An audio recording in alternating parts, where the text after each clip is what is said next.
Meus irmãos, graça e paz, Deus te abençoe em nome de Jesus. Passando aqui mais uma vez para compartilhar uma palavra com os irmãos, que se encontra no Evangelho segundo escreveu São Mateus, capítulo 26 e o verso 57.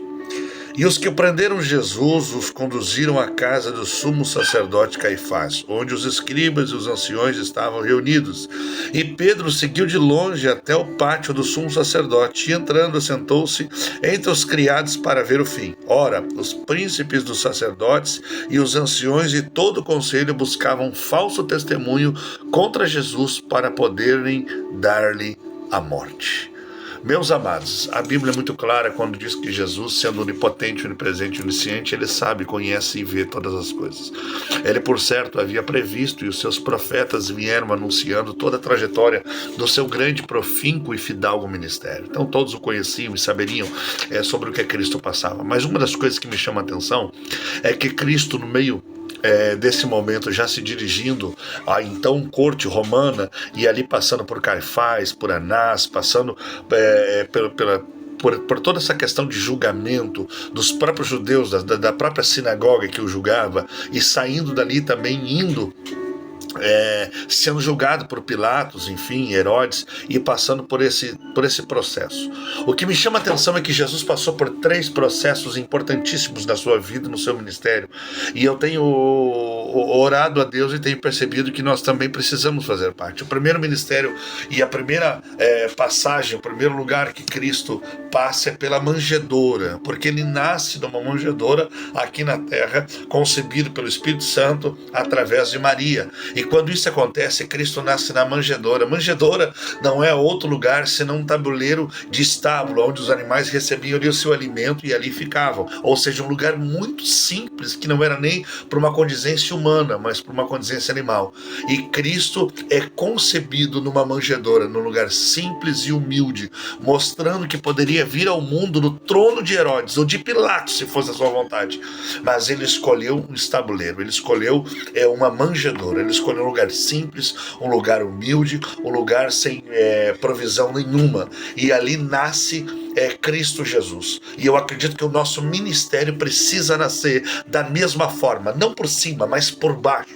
O nosso ministério precisa nascer aonde ninguém tem prazer de olhar, aonde ninguém tem estatura de olhar, aonde nós entendemos que o mais forte no ministério de qualquer pessoa é a presença do Espírito Santo. Não é o quanto ele prega, o quanto ele canta, o quanto ele tem vernáculo, o quanto teologicamente ele é preparado, mas sim a questão de nascer de uma maneira simples, de uma maneira muito contundente, de uma razoabilidade espiritual, aonde o céu enxerga em nós e assim vem em nós a simplicidade da manjedoura. Segundo lugar, onde Cristo se dirige, e ele vai lá para buscar força, e ali Deus o reveste, é o deserto. Primeiro lugar, a manjedoura. Segundo, o deserto. E no deserto ele não encontra comida e abundância, não encontra água e abundância, ele não encontra cheeseburger, ele não encontra Coca-Cola, ele não encontra batata frita para geração nova de alimentos e prazeres, ele não encontra nada disso, nem um conforto sequer ele encontra. Mas, contudo, a Bíblia vai dizer que a presença de Deus está lá, e quando nós temos a presença, nós não precisamos de subterfúgios humanos ou de coisas que razoabilizam uma vontade humana, porque o Espírito está pronto, o Espírito está forte.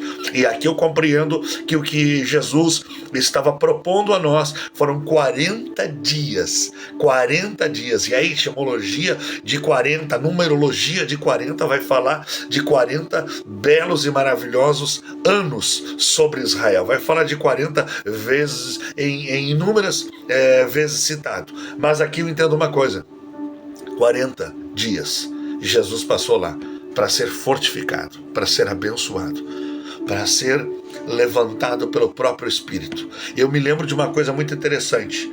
Porquanto Satanás queria levar Jesus e o levou a um alto pináculo, o Espírito Santo levou para o deserto. Ou seja, deserto é lugar de você ser fortificado. Irmão, no deserto não tem nada, tem a presença de Deus. Então é lá que nós ganhamos a presença de Deus e nos fortificamos. Terceiro lugar em que Deus nos leva é a cruz do Calvário. Primeiro, manjedoura. Segundo, deserto. terceiro, a cruz. Os 3 ministérios que precisam ser representados na minha vida, ou a minha vida sendo representado no ministério por 3 passos alocados: manjedoura, deserto e, por último, a cruz do Calvário. E na cruz do Calvário, que nós podemos falar das pneumáticas da cruz do Calvário, que envolve a cruz do Calvário. Mas deixa eu te dizer uma coisa. Antes da cruz do Calvário, Jesus teve endometriose, e nós conhecemos isso por aquele fenômeno que faz com que Jesus transpire sangue.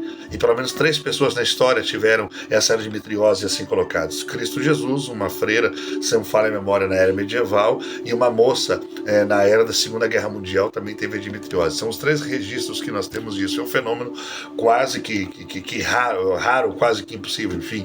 Mas por fim, Jesus passou por tudo isso, sofreu, foi agoniante, mas na cruz do Calvário, sabe o que ele mostra para mim? Que ele não desistiu. E ele não desistiu nem por mim e nem por você. E se Cristo não desistiu por nós, quem somos nós para desistir de alguma coisa por ele? Então a palavra de hoje é: vamos prosseguir firmes, avantes, diretos, posicionados dentro da sua vontade, dentro do seu querer. Nós precisamos estar ligados a essa questão: manjedoura, deserto, cruz do Calvário. Precisamos passar pela nossa cruz. E aquele que quiser ser digno de mim, tome a sua cruz e siga-me, venha até mim. Todos nós precisamos carregar esta cruz. Todos nós precisamos levar esta cruz. E a nossa palavra no dia de hoje fala o quão importante é que nós viemos a carregar e nós atravessamos esses processos. Nunca esquecendo, quem tem propósito atravessa o processo. E o processo dói. Passando por o processo, ele encontra a promessa. E aqui eu entendo que nós somos abençoados por Deus. Em tudo, eu quero te dizer que a nossa natureza é de estar na presença. Lucas capítulo 15 diz que o filho, dentro de 3 coisas se perdem no capítulo 15. Uma ovelha, e o pastor vai buscar. Uma dracma, e a mulher acende o candeeiro, chama os amigos, varre diligentemente, vai procurar e acaba achando. Mas a terceira coisa que se perde é o menino. E a natureza do menino, a natureza divina colocada pelo Pai através do ensino da pregação, permite que o filho se lembre do caminho de volta e ele volte. Porque o filho não tinha compreendido isso, mas agora ele compreendeu e foi aceito na sua forma de ser. Deus te abençoe. Entenda uma coisa: não desista, siga até o fim. Cristo vence essas 3 etapas, morre por nós, é emergido ao céu e hoje vive dentro do seu manifesto de glória, de poder e de amor, nos abençoando, nos guardando. E se não bastasse, nos deu o Consolador e o Espírito Santo para que pudéssemos por ele fazer tantas e outras coisas. Que Deus te abençoe. Eu tenho certeza que Deus é com a sua vida, é com o seu ministério. Pode que você não tenha visto dessa forma, mas comece a imaginar: nasça na manjedoura, viva no deserto e morra na cruz do Calvário, e Deus vai te abençoar de uma maneira poderosa. Deus te abençoe em nome de Jesus.